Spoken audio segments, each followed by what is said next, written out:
The Denver Broncos are going to win the AFC West. Yes, I know that sounds crazy, but if you give me a chance, I'll explain why. Because in this video, I'm going to be breaking down why the Broncos are being slept on, why the Broncos are a scary team, and how good can this team actually be. It is caught! Touchdown! Touchdown! Mims got the ball! Now, if you want to understand how the Broncos can beat the Chiefs, you first need to understand how bad they were last year.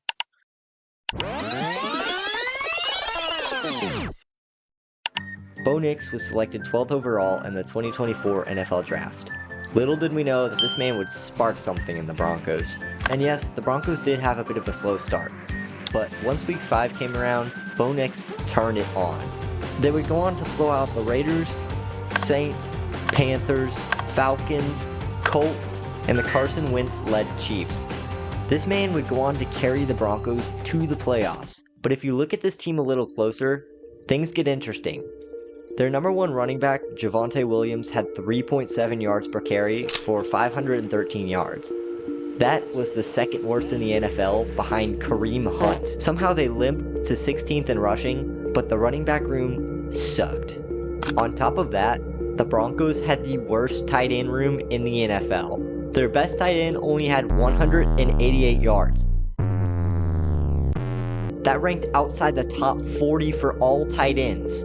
Their tight end room was hot garbage. But somehow with all that, Bo Nix had a phenomenal year, breaking the rookie record for most touchdowns in a single season. He also holds the record for the most pass yards by a Broncos rookie. And they would have beat the Chiefs too, but the Broncos had a bowling pin playing left tackle. 35-yard field goal Lux. From Boney the snap, Riley the hold, Lux the kick to win it.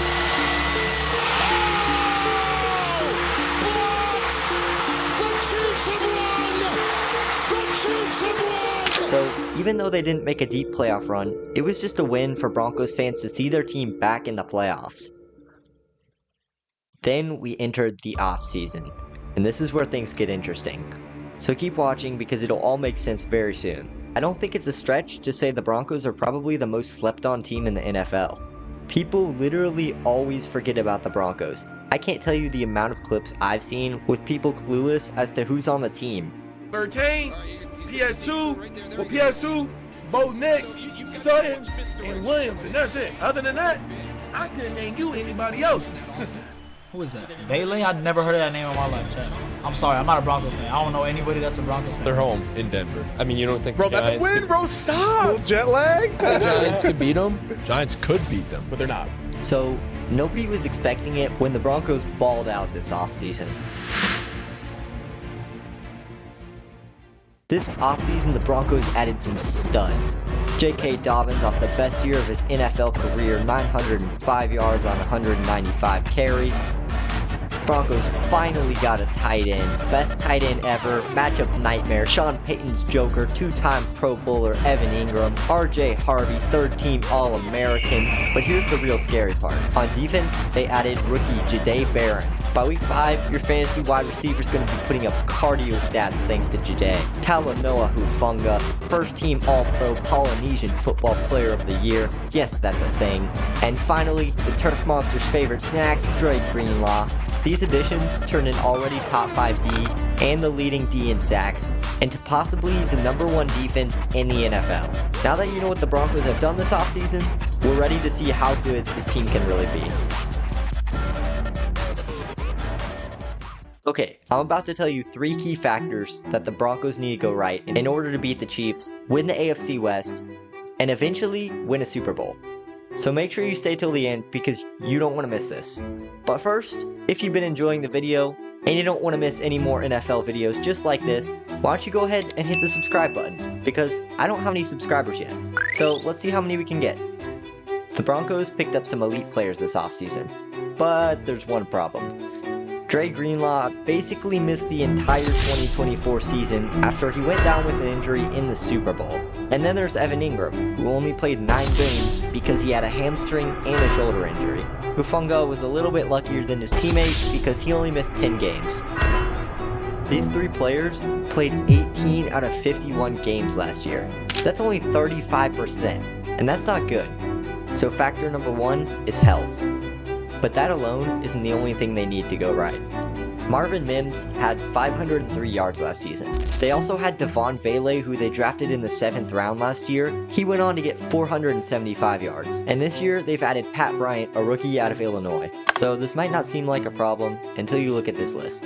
Jordan Addison had over 800 yards. Davante Smith, once again, over 800 yards. And Jamison Williams had over 1,000 yards. What do these guys all have in common? Well, they're wide receiver 2s. Like I said, the Broncos' best wide receiver behind Courtland Sutton is Marvin Mims, but he only had 500 yards.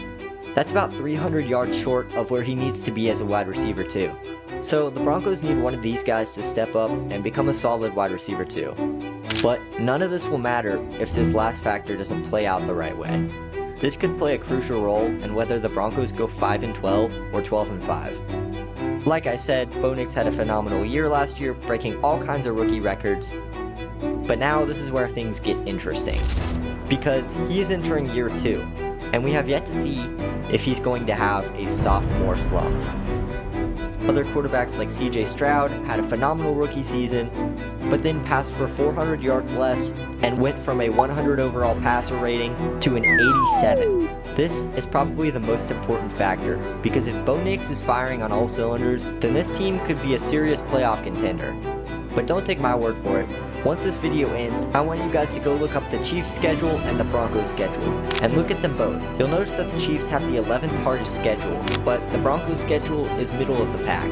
Compare that with everything you just learned, and you'll realize that if everything goes right for the Broncos, then they will win the AFC West. And if you disagree with me at this point, then you're probably a Swiftie. Hey you, yeah, you still don't have enough ball knowledge yet, so why don't you watch this video right here? Yeah, just go ahead and click it. Why are you still here? Click the video, come on. I can wait.